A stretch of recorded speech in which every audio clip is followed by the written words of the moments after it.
Everyone. I hope everyone can hear me. I hear a little bit of an echo. My name is Tracy Haggart Sutka. I'm a member of the class of 1982 and also a parent of Lafayette alumnus of the class of 2017. Before we begin, I want to share a few Zoom logistical notes. During our opening comments, all guests will be muted to provide the best audio experience available for everyone. The chat function will be available to share thoughts and input. If possible, please feel free to rename yourself with your first and last name and your class year. This will make it easier for us to identify speakers during the discussion. For the best viewing experience, please go ahead and select Speaker View in the top right-hand corner of your screen. This will allow the current speaker to be front and center on your screen. Finally, I want to note that this event will be recorded and shared on the Lafayette website. Thank you all for choosing to spend time with us tonight for Wine 39 to celebrate the 195th anniversary of Lafayette College. Before I turn it over to our featured speaker, Thomas Lannon, Director of Special Collections and College Archives, I want to share a few interesting facts that you may not know about Lafayette's founding. While we all know that on March 9th, 1826, the governor of Pennsylvania signed Lafayette College's charter. But did you know that Lafayette's history actually began 2 years earlier when more than 200 citizens of the city of Easton assembled at the nearby Lafayette Hotel to discuss the creation of a new college to be named after the French general Marquis de Lafayette. In 1832, the college purchased 9 acres of land on a hill across from Bushkill Creek in Easton. Initially, it was named Mount Lafayette, and it quickly became known by the name we know it today, College Hill. Classes began in a rented farmhouse, and 2 years later, Lafayette's first building was constructed on a site that is now part of South College. The founders knew that in addition to mathematics and English, a growing country needed engineering as a priority. Lafayette was one of the first colleges in America to create a civil engineering curriculum. Today, 195 years later, Lafayette has evolved into one of the premier liberal arts institutions in the country, and tonight we are celebrating that founding. And now I'm pleased to introduce Thomas Lannon, Director of Special Collections and College Archives, who will share further context about these facts and additional interesting points about Lafayette's history through a pre-recorded session.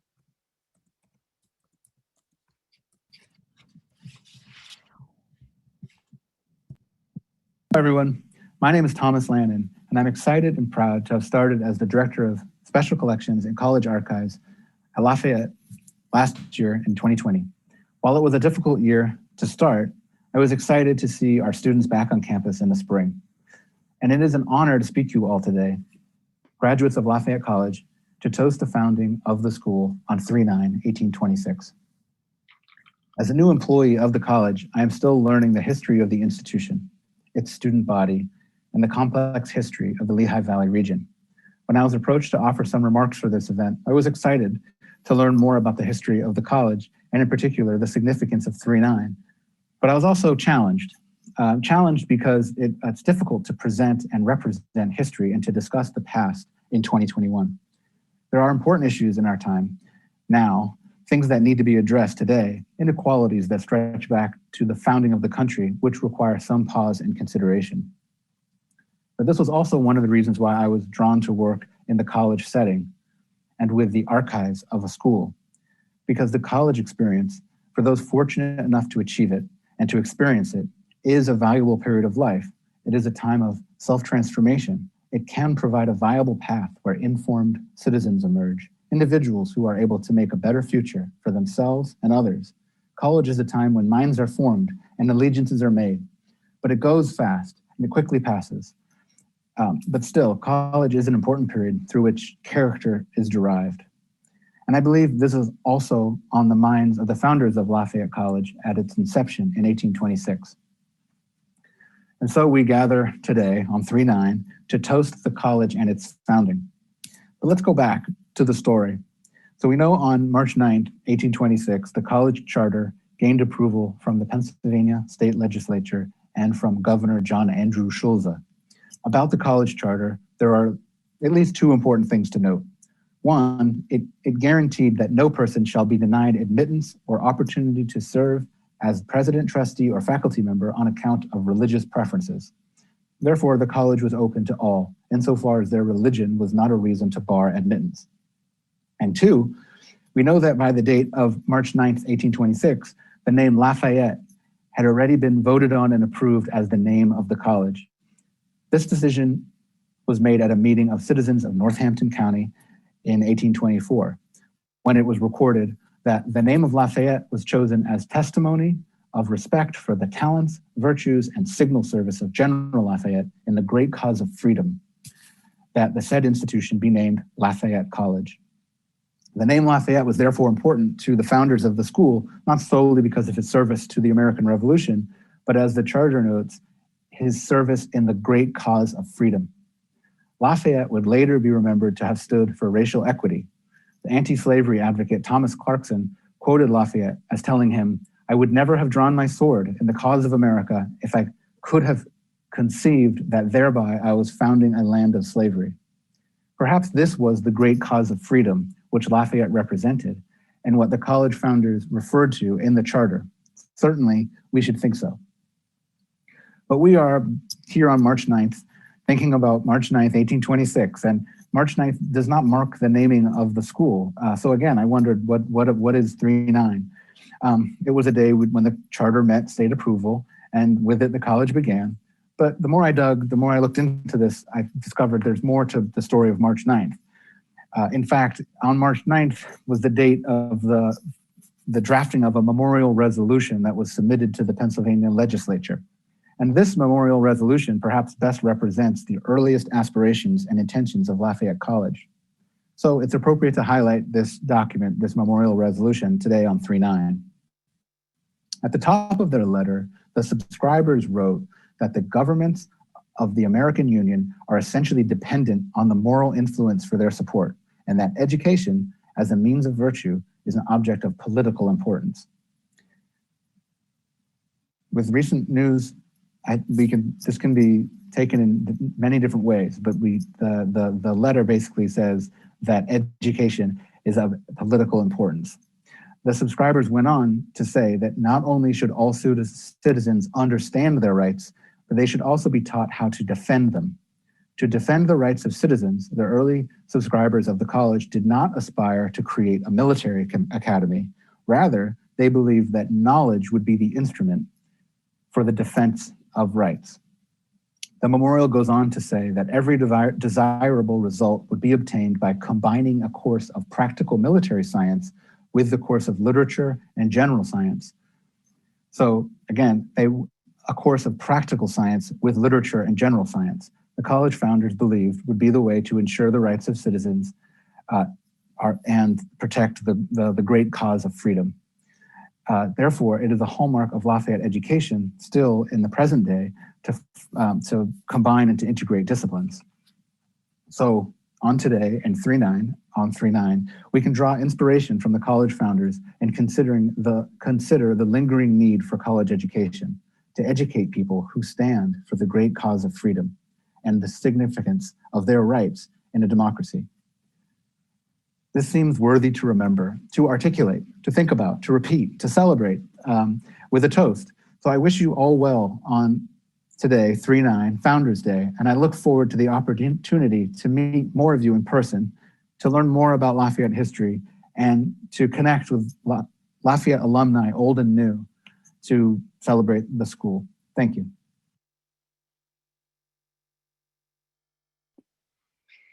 Many thanks to Thomas Lannon, Director of Lafayette's Special Collection, for being a part of today's 3/9 celebration. His first wine 3/9, and it won't be his last. And next time we will do it in person, hopefully. If you have any questions for Thomas or would like to connect with him, please feel free to email him at archives@lafayette.edu. Thank you. Next, I'd like to introduce you to Lisa Castle, class of 1979 and parent of a member of the class of 13. And Lisa is a member of the Board of Trustees. Thank you, Tracy. Well, as a longtime participant and host of New York City's Wine 39 celebrations, I'm truly thrilled to be here tonight since we can't all be together in person. Actually, I'd be lost if I weren't celebrating the founding of Lafayette with fellow alums in some way today, so I'm glad to be here. As Tracy said, my husband, Mitch Winter, and I both are Lafayette graduates, class of 1979, and our daughter, Rebecca Winter, graduated in 2013. They're both on this call. Lafayette has obviously been an important part of our lives for a very long time. As my kids progressed through school in New York City during the 1990s and 2000s, I became aware that far too many New York City high school students were not aware of Lafayette as the phenomenal place we alums all know it to be. In addition, as an AAR conducting admissions interviews with prospective students from all socioeconomic backgrounds, many clearly had the preparation to be successful at Lafayette, but did not view it as a place that was necessarily accessible to them. These were things that really frustrated me. So when President Byerly arrived at Lafayette, I was especially excited to learn that she had a vision for the college that was more diverse by every possible metric and more affordable for the best students, regardless of their ability to pay. Over the years, when she has spoken about financial aid and its ability to be transformative in terms of attracting and enrolling top students, Mitch and I, and Rebecca, have been inspired by her commitment to making Lafayette a very real possibility for talented students, regardless of their family's financial resources. Her work, energy, and enthusiasm around financial aid has been truly motivating. As I look back at the one-day challenges on March 9th over the past 5 years, I wonder how many college presidents would have put themselves out there as much as she has to bring attention to the need for financial aid. After all, how many have jumped fully clothed into a swimming pool to help make that point? Mitch and I have been moved to support, Mitch and I and Rebecca have been moved to support financial aid every year during the President's Challenge to do our part in enhancing Lafayette's affordability and distinction, as I know so many of you on this call have as well. And for those of you who are on this call and have still not made your gift, it's not too late. You still have a few hours. There is still time to join us in supporting this year's challenge to bring the best to Lafayette. All you have to do is go to the Bring the Best page on the Lafayette website and click through to make your gift. It's easy. Every gift, small and large, makes a difference. It truly is not an understatement to say that your gift will help change lives. Before I turn this over to Alison, on behalf of the Lafayette community, I want to say thank you, Alison, for your leadership and dedication from the day you arrived in Easton, and for bringing your passion to this effort to make a Lafayette education possible for qualified students, those in my hometown of New York City and everywhere else, and for elevating our college's reputation by attracting the most outstanding students. And now, I'd like to introduce Alison Byerly, who actually needs no introduction from me at all. It's all yours. Thank you so much, Lisa. That's wonderful. Thank you, Lisa, for those Thank you. remarks. And for your support over the years. Lisa and Mitch and their whole family, including Rebecca, have been enormously supportive of me and of the college, and in particular financial aid. And I can see a number of people on the call who have been similarly supportive. You know, I want to thank you all for being here. We all have long days that include Zoom calls already, so really appreciate people's willingness to extend their time on screen, you know, to share a little fellowship for Lafayette folks. I was actually thinking that this kind of brings me full circle, because one of my very first Lafayette events was a virtual Wine 39 appearance after I was appointed, but before I had started in March of 2013. I was invited to record a little greeting for the alumni as the president-elect of Lafayette College. And so one of the very first things I did for Lafayette was in fact participate in Wine 39. And so it's been a great tradition for me as president. I have sometimes done that on campus. I think I've been to the New York Wine 39 a couple of times, so have celebrated with alums virtually and in person on this important date, and have always enjoyed the fact that it means something to the community to recognize the founding of the college. It's also been wonderful for me to see that date now connected to the President's Challenge for Financial Aid and see it get added significance as a way of connecting the past of Lafayette College to the present and the future that we look for. One of the things that we thought would be meaningful about having our one-day giving challenges take place on March 9th is that it really reminds us that when the college was founded, it was about aspiration. They didn't know what the college would look like almost 200 years later, but they knew that it would be important to provide quality education for the young people of that time. At that time, the young men, later young men and women. And one of the things that I hope you heard in Thomas Lannon's remarks and in Tracy's a little bit of history there is that sense of excitement on the part of the citizens of Easton around the idea of how meaningful an education could be and how transformative it would be for young people to have that kind of education. That has not changed in almost 200 years. It is still absolutely critical that talented young people have the opportunity to receive the kind of incredible education that we all know that Lafayette offers. And so, I have been enormously proud during my time as president to see that cause really embraced by the Lafayette community and to see the enormous advances we've made in that regard. In the years since we launched the President's Challenge, we have raised more than $50 million in support of financial aid. $4.5 million of that has been through these one-day challenges. And the President's Challenge has become a kind of general term for supporting financial aid that is used throughout the year as we try and build our number of scholarships. We've raised more than 220 endowed and annual scholarships over the course of the last 7 or 8 years. And we have increased significantly the financial aid budget. It's grown by over 30% during the time of the Affordability and Distinction Through Growth Plan. We've also reduced average student debt, which means that not only are we able to bring more students to Lafayette who could benefit from a Lafayette education, but those who do graduate with less debt than they did several years ago, and that's equally important. So it's had an enormous impact on the community already. One of the things that I've been very proud to see too is the way in which, as Lisa said, gifts of any size, large and small, have come together to make that kind of difference for so many students. And as we look at, I was just checking the numbers, seconds before we got on, they've probably changed, but as of this point, we're at almost $1.5 million for today's challenge, which is really extraordinary, especially during these challenging times. And so I'm just so thrilled that so many have recognized, the importance of this initiative for Lafayette. In the end, it's something that benefits not only the individual students who are able to get an education that few schools can match, but it also benefits Lafayette to be able to bring such strong students here. As we all know, one of the markers of a quality institution is the quality of the students who attend it. And to be able to make Lafayette possible for talented students, is also ensuring the strength of the college in the future. So I want to thank all of you who have been supportive of this initiative. I'll conclude my remarks by noting, I don't know if you can see my setting. Those of you who have been in the President's house might recognize that I'm sitting in a room, a little parlor that's off the main room. Some of you may have seen it. And I chose this spot because behind me are the two portraits that you can see over my shoulder here. The gentleman to my right is James Madison Porter, one of the original founders of the college. That is his wife, Eliza. These were wedding portraits of James Madison Porter and his wife.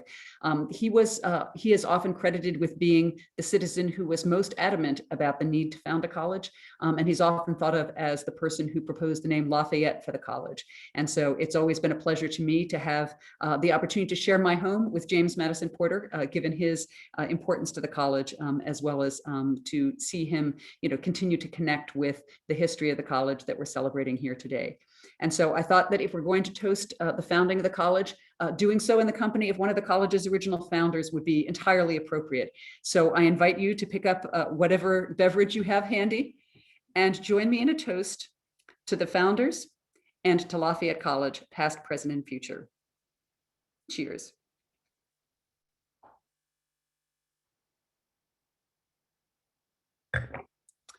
Happy to see that many of you followed your instructions to have wine on 3-9, and others of you are enjoying other beverages. Thank you for being part of that.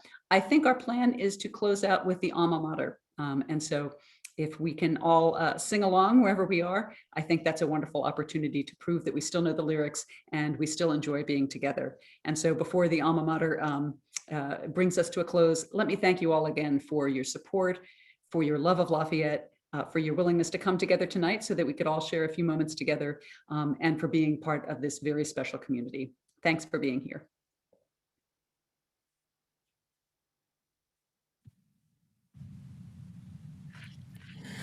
We'll gather by the twilight's glow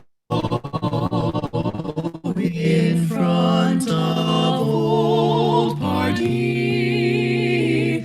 In all the world no other sea there so dear to me.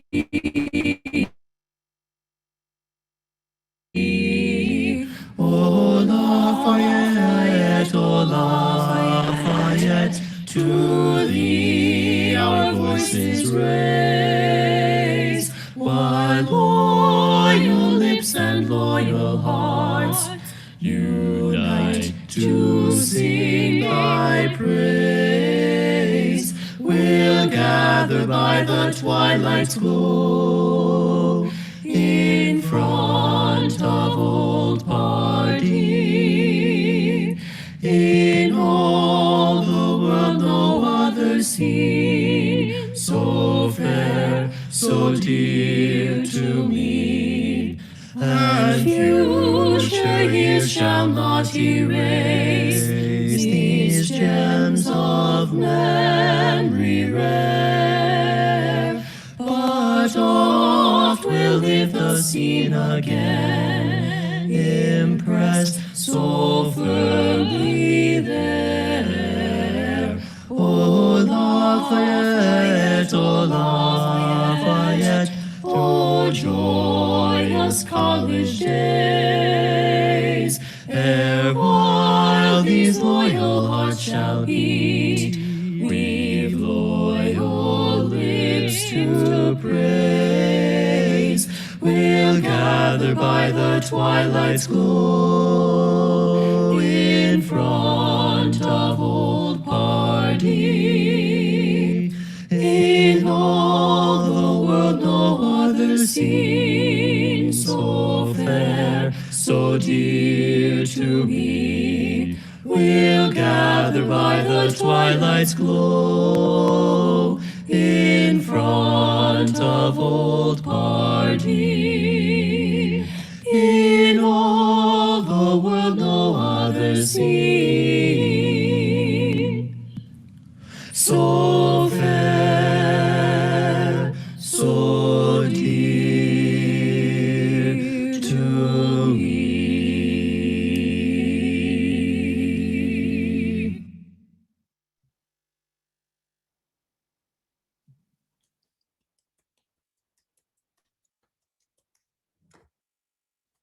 Thanks again, everybody, for being here. Have a wonderful evening.